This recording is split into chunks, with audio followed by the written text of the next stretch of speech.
Imagine losing everything you worked for in a single night. There was once a farmer who spent his whole life building a small farm for his family. Every morning before sunrise, he worked the land. Every night, he planned for the future. It wasn't a big farm, but it was his dream.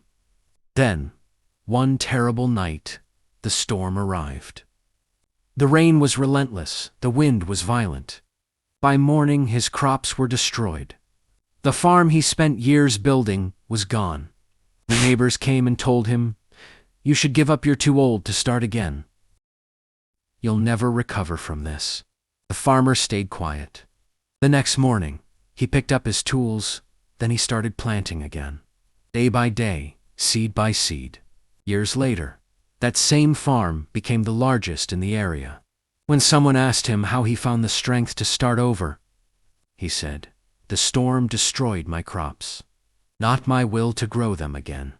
Listen, life will bring storms, but storms only destroy what's outside.